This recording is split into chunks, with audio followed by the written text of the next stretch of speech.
Hi, this is Isa. I'm here to introduce the host, my mom, Elise. All right, let's start the show. You're listening to It's Been a Minute from NPR. I'm Elise Hu. Listeners, I hope you and your loved ones are taking good care because obviously it's been a really tough few weeks leading into the summer with the recent mass shootings at a grocery store in Buffalo and at a school in Uvalde and others in Tulsa and Dayton. It's hard not to think about guns in America.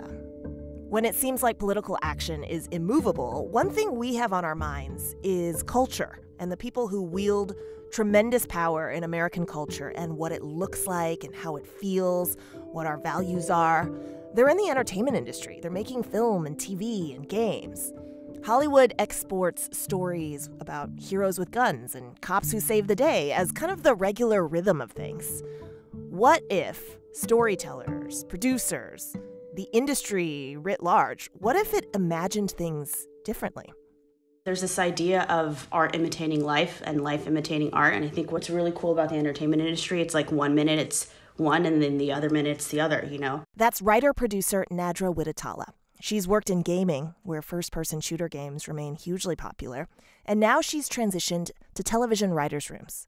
While seeing guns on screen doesn't turn people into killers, and we want to be clear about that, we began our chat talking about the real power culture makers have in building worlds and shaping imaginations. There is responsibility and there's an ability for us to be the folks who are showing folks that, like, this is how we can create a world where guns and violence aren't at the forefront and aren't centered.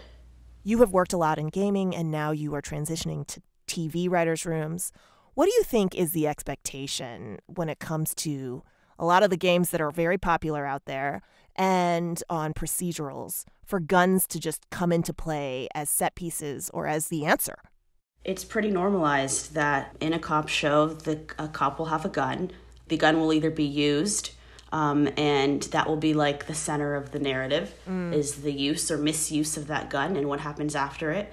Or the gun will be in the possession of a civilian, and it's the misuse or use of that gun too. Right. I don't think I've seen a situation where someone has chosen to use the many other ways of conflict resolution that we've maybe been taught.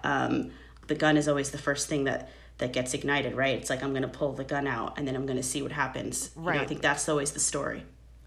You know, one of the things that's so hard and really struck me about this period that we're in, Nadra, is that a lot of these killers who came in and murdered innocent people really imagined themselves as the center and the heroes of their own stories. And then the response by a lot of the establishment has been to say, oh, we just need more cops with guns to stop the bad guys. And it seems like we're just on this cycle of an arms race, essentially. Yeah. How do we get off of that? Or how could culture play a role in getting off of that? Yeah, we're in a cycle of perpetual violence, and more violence does not help the situation. We did a lot of work, organizers did a lot of work to get police outside of schools. And then I think now, after the horrific and tragic mass shootings, I think the quick response is like, let's just put the police in there without thinking about what that means, and not without even consulting students and asking them if they feel more safe with police or not, right? So I think that, like, if we lessen this idea that cops are the good guys in the media and portraying that, then maybe in that case, life will imitate art and we'll begin to see it more. Bringing in cops into a school without critically thinking about what this does and how policing and violence affects students, to me, is just, I think, harmful. Is the Hollywood positioning of cops as good guys how you would define propaganda? Yes and no. I think it's Hollywood positioning of cops in general is propaganda to me. The moment you choose to center a police officer, the moment you choose to even have the police in a narrative, that to me becomes a cop show, because there's no situation in which those people are not framed in a redemptive or good way. And at the end of the day, these police forces have a say in how they're portrayed. So these cop shows aren't making these shows without input from the state and from the police. What are the challenges then of trying to imagine something different, or writing or pitching stories that don't center heroes who carry guns?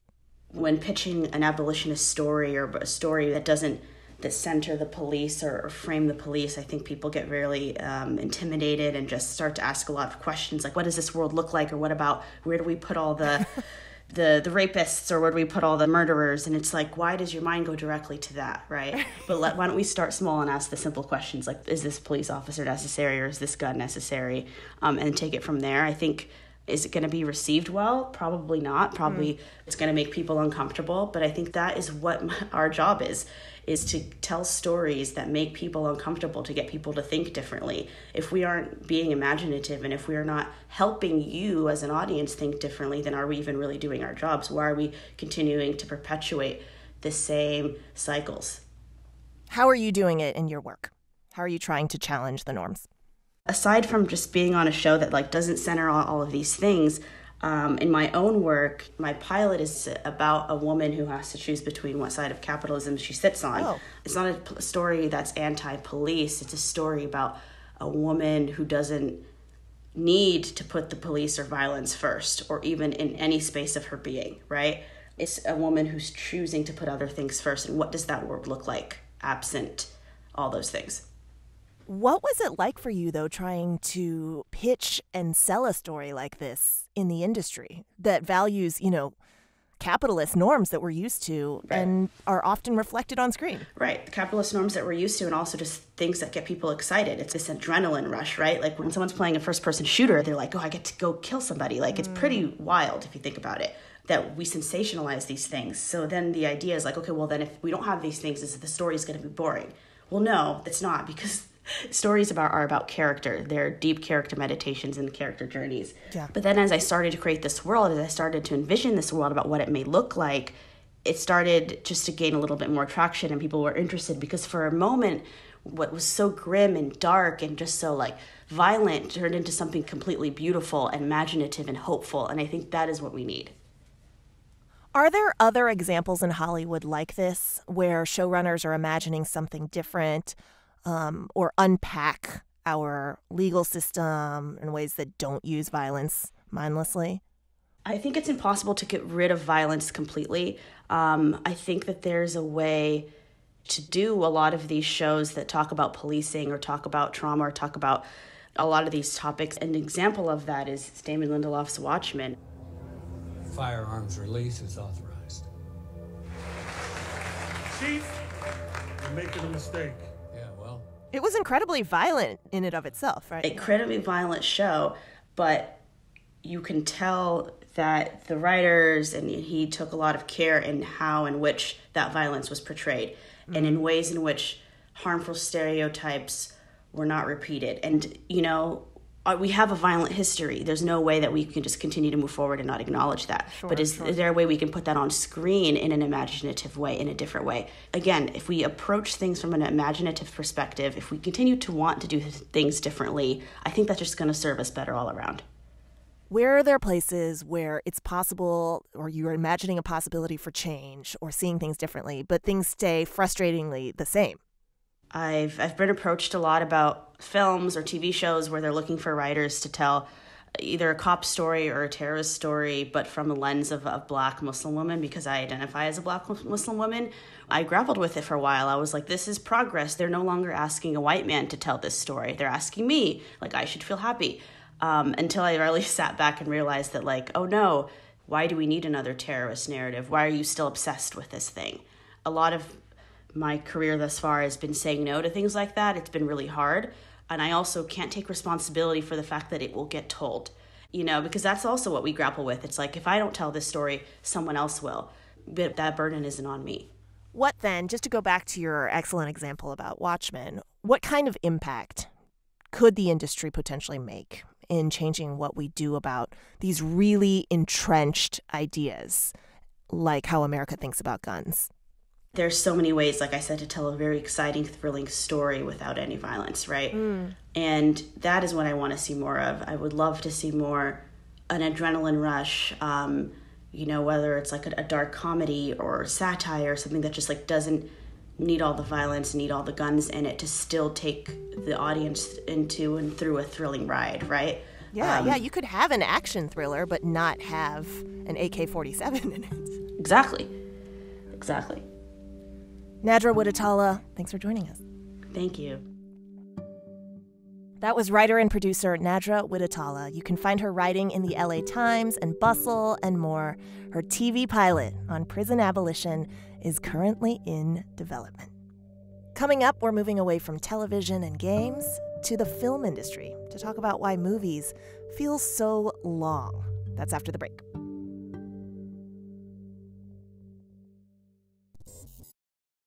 The following message comes from NPR sponsor REI, who supports community-driven efforts to make positive change in the outdoors. For Chief Customer Officer Ben Steele, bringing people together is at the heart of this work. I think there are a lot of moments in our world today where the problems feel bigger than us. But when we come together, they're not bigger than us. So our goal is to put the positive impacts that all of our philanthropic partners are making in front of more folks, and frankly, to make participating in that easier for more people in our community. So whether that's more ways to give their time, or more ways to raise their voice, our job is to allow more folks to participate in creating positive impact and change at a societal level.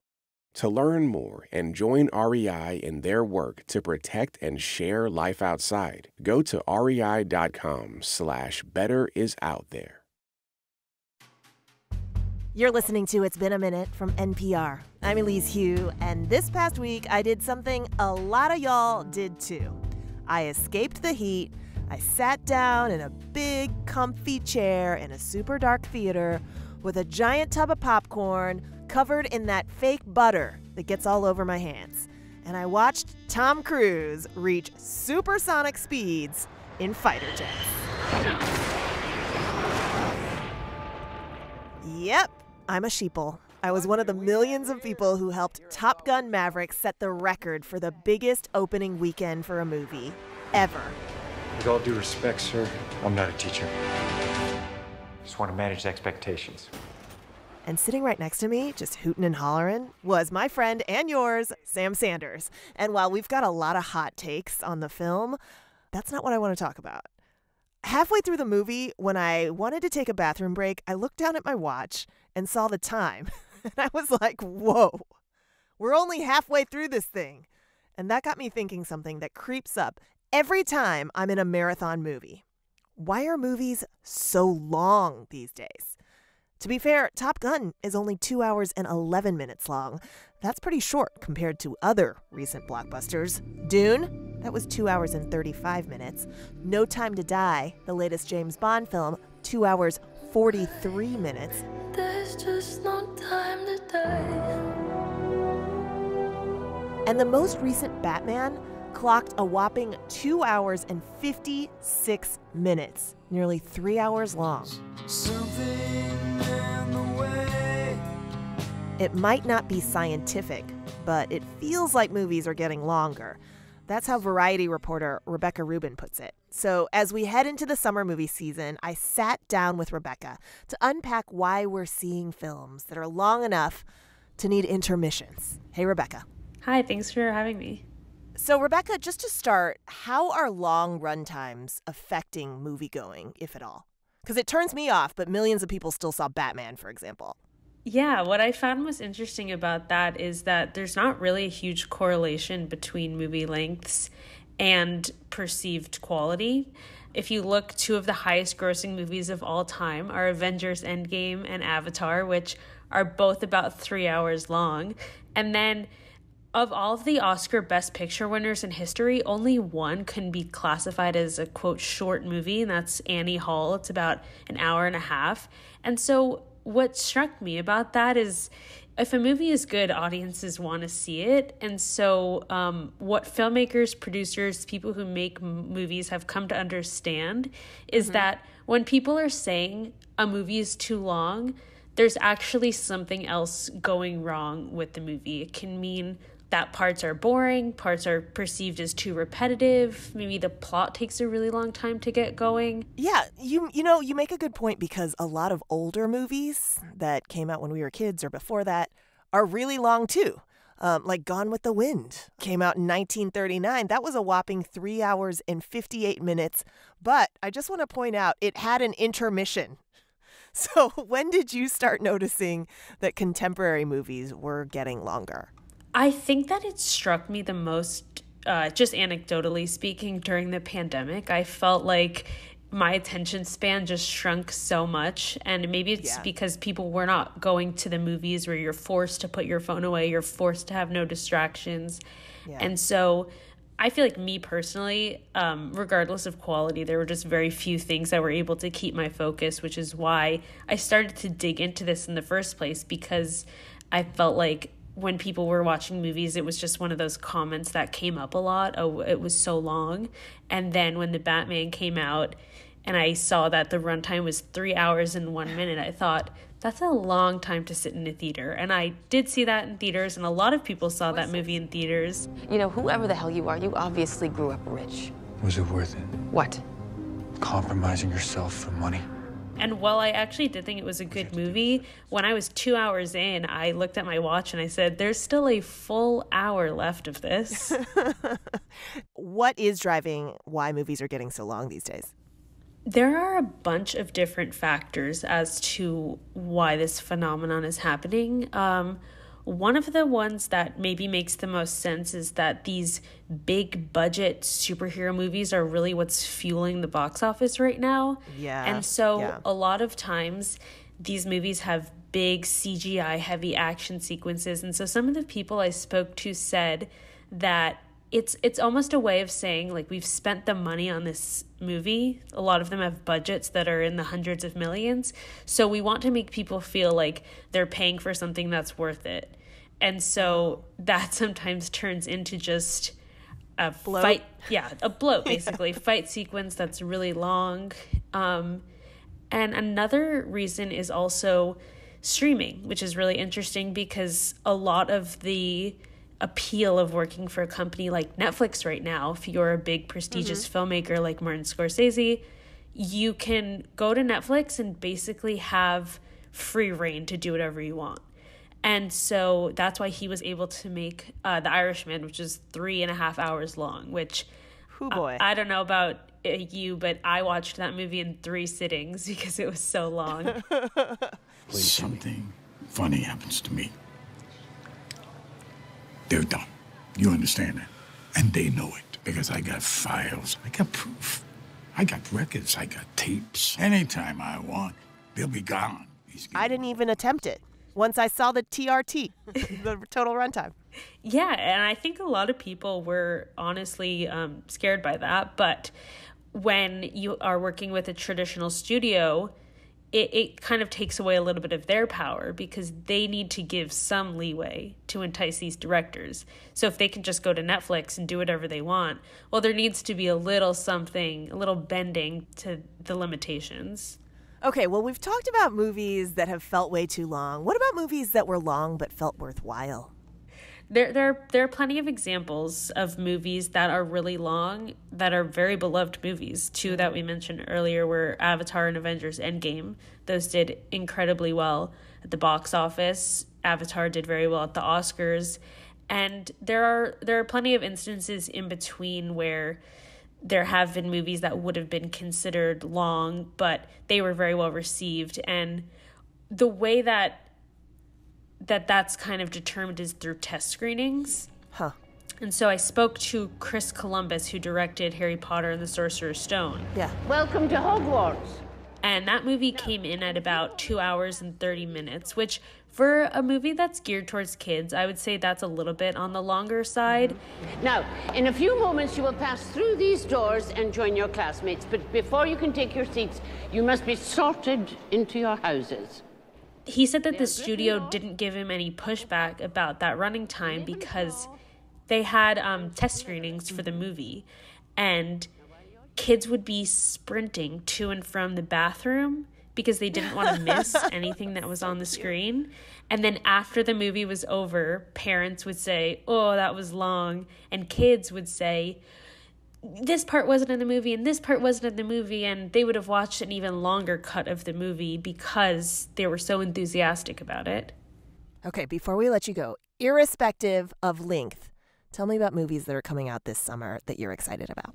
One movie that I'd say curious about is Baz Luhrmann's Elvis musical biopic. It looks really big and bold. I love Baz Luhrmann's movies.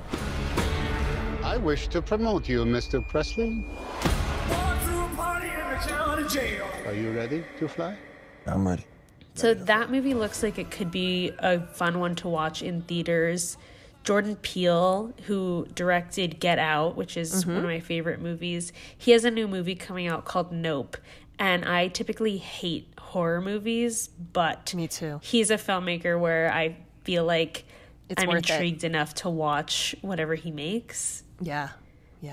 And then Sony has a movie coming out called Bullet Train, and it has a lot of big stars in it. One of them is Brad Pitt, and it's about assassins on a bullet train who all have a mission and don't know that they're working together. Something like that. Oh, and that's a cool premise. It's an original movie, which is rare these days. Usually summer movie season is a lot of sequels and franchise movies. Adaptations. Exactly. And so this actually looks like an original movie that has a very A-list cast, an interesting premise, and it also looks funny in addition to having a lot of cool action sequences. Is it going to be super long? That's a good question. I don't know. Hopefully not too long. All right, Rebecca Rubin is a film and media reporter for Variety. Rebecca, thanks so much for being here. Thank you for having me. All right, stick around. Coming up next, we're going to play my favorite game in all of radio, Who Said That? This message comes from NPR sponsor Best Fiends. Why put off having fun for that so-called free time you keep hearing about? You already do enough to earn it. Best Fiends is the mobile puzzle adventure game that gives you a little fiendish fun anytime, anywhere. Customize your team of characters and find even more ways to win with year-round events. Download Best Fiends free today on the App Store or Google Play. Plus, get $5 of in-game rewards when you reach level 5. That's friends without the R. Best Fiends. We're back. You're listening to It's Been a Minute from NPR. I'm Elise Hu, and I'm here with Variety reporter Rebecca Rubin and her good friend, Fresh Air producer Seth Kelly. Hey, y'all. Hi. Hello. Welcome, Seth. So happy to be here. Okay, we're going to play a game called Who Said That? Here are the rules. I'll share a quote with you that you might have heard in the news this week, and you guess who said that or what it's about. There are no buzzers. You can just yell out the answer. And in keeping with IBAM tradition, there are 0 prizes. You win nothing. Just bragging rights. Are y'all ready? No. Oh, yeah, so ready. Yeah, we talked about this before, and we've already agreed that we're both going to flop really badly. So we're prepared to flop together. So no cramming? You haven't been cramming the news headlines or anything? No. But now I'm feeling like I should have. Going into it cold. All right, this is a competition that could change the nature of your friendship, your long-running friendship forever. Oh, gosh. Stakes. I'm ready. Okay. For the first one, you can fill in the blank or just tell me who said it. Here we go. Hi, we're blank, and it is a great honor to be invited to the White House today to be able to discuss the important issues of anti-Asian hate crimes, Asian inclusion, and diversity. Sorry, I knew it, and I couldn't let the opportunity pass me. I know. Come on. You have to wait for the quote to end. Are you BTS Army, Rebecca? I follow the news, of course. Who isn't? They're great performers. And the quote was from RM, one of the members of the band BTS, and they were at the White House on, Tuesday? It was the last day of AAPI Heritage Month, and they were using their enormous platform to talk about the issues facing the Asian American community. They had a conversation and photo op with President Biden. Okay, that was 1 for Rebecca. Rebecca, you're 1 up. Here we go. Next quote. You can fill in the blank for this one, too. There are more than 20 million sentient species in the blank galaxy. Don't choose to be a racist. Okay, this is Star Wars related, but I already got it. Cool. I don't know what the galaxy title is, but I know that there was backlash about somebody that Star Wars actors were coming to the defensive. That's right. That's right. Seth, do you know anything about this? No. Oh. I'm so embarrassed now. Okay, let me give you all the context. Yes, thank you. Please. That was the Star Wars Galaxy, the official Star Wars Twitter. and what it said in a tweet after Moses Ingram, one of the stars of the new series Obi-Wan Kenobi, shared racist messages that she's received from fans of the franchise. Oof. So the Star Wars official account there and Ewan McGregor, who plays Obi-Wan, came to her support. Yeah, it made me happy that people were coming to her defense, because this unfortunately happens so much in these big franchises, and it probably just makes actors wary about taking roles that opens them up to so much scrutiny for reasons beyond their control. Yeah, so much backlash. And why wouldn't there be people of color in the galaxy? It's huge. Definitely. Have y'all been watching Obi-Wan at all? I can't say that I have been. I will say that one thing Star Wars related is that when I worked at Variety, I got to cover one of the Star Wars Celebration conferences, and it was absolutely wild just seeing the fandom. Like, I remember I brought my Star Wars t-shirt, like, because I had a Star Wars t-shirt, and I was like, oh yeah, look at me, I'm gonna blend right in. And like, me wearing a Star Wars t-shirt like was the most, like, the biggest thing that I could do to stand out. Everybody was in like full costume, full regalia, like walking their droids.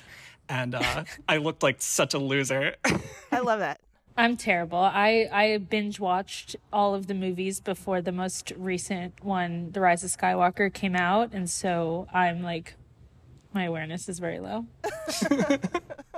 Well, you still got it right. You're still up 2-0 on Seth Kelly. Oof, I got to step it up. You can't even catch up now. You can't catch up now. The last one can be worth 2 points. All right, we can make the last one worth 2 points. Good. The last one could tie it up. Here we go, and you might know this. If you told me that I literally had to eat poop every single day and I would look younger, I might. You got to just go for it, Seth. You got to. Gwyneth Paltrow? In the same city. Kim Kardashian? You got it. Oh my goodness, really? really? You tied it up. Amazing. I was not going to guess Wow. that. That was Kim Kardashian to the New York Times talking about her new skincare line and her apparent willingness to try anything for beauty, which is too equated with youth. And I have a big issue with that. Oof. Does her quote make people more or less likely to want to try that makeup line? Oh, you mean her skincare makeup line? Yeah, she's willing to do anything. What is she putting in it? Yeah, that's true. Questionable. All right, that was pretty great. And then Seth, because your friend so generously offered to give 2 points to getting the last answer right, you ended up tying it up. I don't like it, but I'll take it. How lovely. Great game. Big thanks to Variety reporter Rebecca Rubin and Fresh Air producer Seth Kelly. Thank you both. Thanks for having us. Thank you so much. Hi, I'm Elise's daughter, Ava. Now it's time to end the show like we always do. Every week, listeners share the best thing that happened to them all week. We encourage folks to brag, and they do. Let's hear them. Yo, this is Liz in London, England, and the best thing that happened to me this week was finally getting to hang with my bestie Elise after nearly 2.5 years of COVID and lockdowns and restricted travel and all that good stuff. And I'm back in London, already missing her and her sweet girls, but my heart is so full. Hey y'all, it has been a minute. This is Katie, and my favorite thing from this week was watching my 15-year-old daughter at her violin recital. At her recital, she did such an amazing job, and she just blew everyone in the room away with her talent. I was just so happy. It brought me to tears. So that was my favorite thing from this week. Hi, IBAM team. My name is Meg, and I am in Washington, D.C. The best thing that happened to me this week was spending the long weekend with my brother and his boyfriend in Boston. It was great to see a new city and to spend some time with the people I love. Thanks for the show. Y'all, I love this segment. Thank you so much to the listeners you heard there. Liz, of course, Katie, and Meg. Listeners, you can send your best thing to us anytime during the week. Just record yourself and send a voice memo to our email address, ibam@npr.org. That's IBAM@npr.org. All right, this week's episode was produced by Barton Girdwood, Liam McBain, Chloe Weiner, and Janet Ujung Lee. Our editors are Jessica Mendoza and Tamar Charney. Our director of programming is Yolanda Sanguini, and our big boss is NPR's Senior VP of Programming, Anya Grunman. So until next time, take care, y'all. I'm Elise Hu. We'll talk soon.